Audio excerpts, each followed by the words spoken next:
আমি মাটির কোটিটা আমি বলতে পারবো না, জায়গাটা আমি চিনি এবং দেখেছি। জায়গাটার নাম সারদা গার্ডেন। সারদা গার্ডেনের মাটি তুলে সেখানে একটা ঝিল বানিয়ে দিয়েছে, প্রায় একটা ওয়াটার বডি তৈরি করে দিয়েছে প্রায়। এটা কিন্তু একটা নতুন ব্যবসা দেখিয়েছে, নতুন চুরির রাস্তা দেখিয়েছে। লোকে কি দেখতো, জমি দখল করত, জমি কেউ কিনতো, কিনে তার উপর বাড়ি করত, কেউ জমি দখল করে চাষ করত, কিছুও করত। কিন্তু জমি কিনে হোক দখল করে হোক, সেই জমির মাটি বিক্রি করে যে 300 কোটি কামানো যেতে পারে, এটা কিন্তু একটা নতুন ব্যবসার দিশা। আপনারা দেখছেন আজ তাক বাংলা, আর এই মুহূর্তে আজ তাক বাংলার মুখোমুখি হচ্ছেন সজল ঘোষ। আমরা সরাসরি সজলদার কাছে যাব।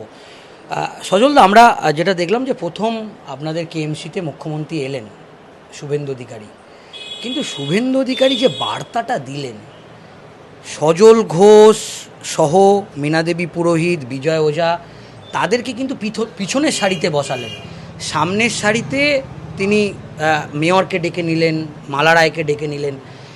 এই যে একটা বার্তা উনি দিতে চাইছেন, যে সবাইকে নিয়ে চলা, কলকাতা কর্পোরেশনের উন্নয়ন যাতে কোনোভাবে বন্ধ না হয়, একটা খুব গুরুত্বপূর্ণ বিষয়।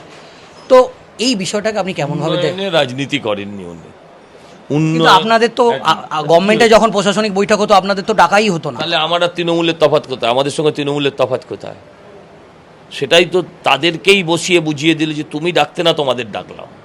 তাহলে উন্নয়নটা হবে কেমন করে?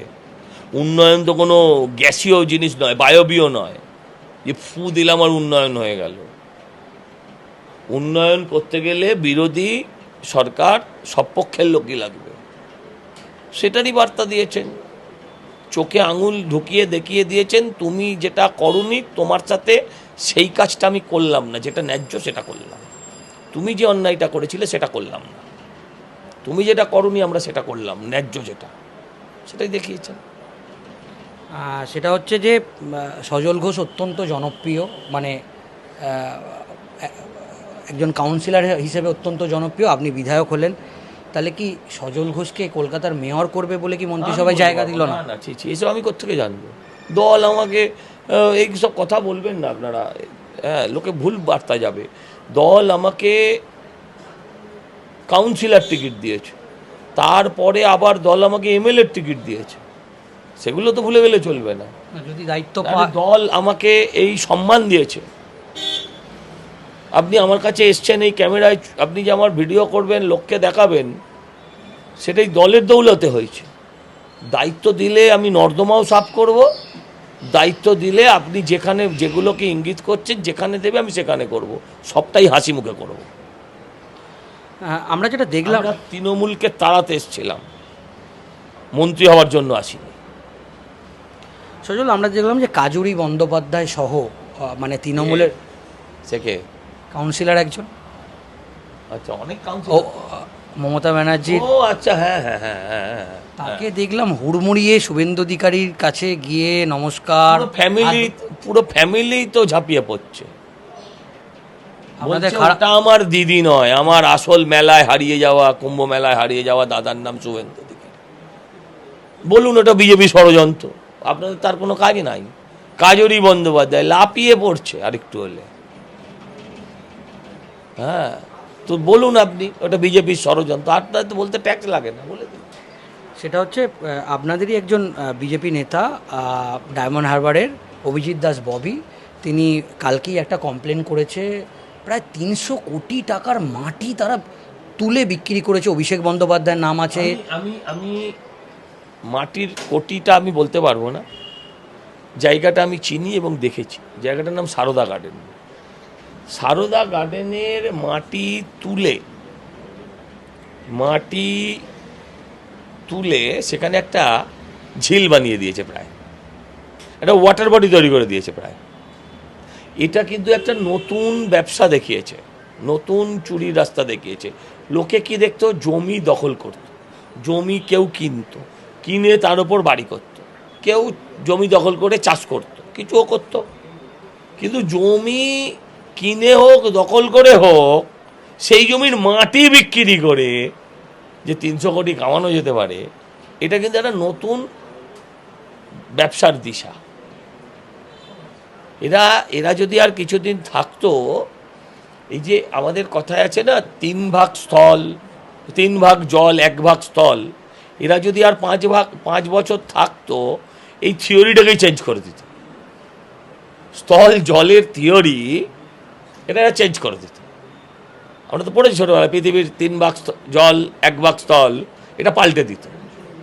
তার মধ্যে ও একটা আবার নতুন জলাশয় সৃষ্টি করেছে।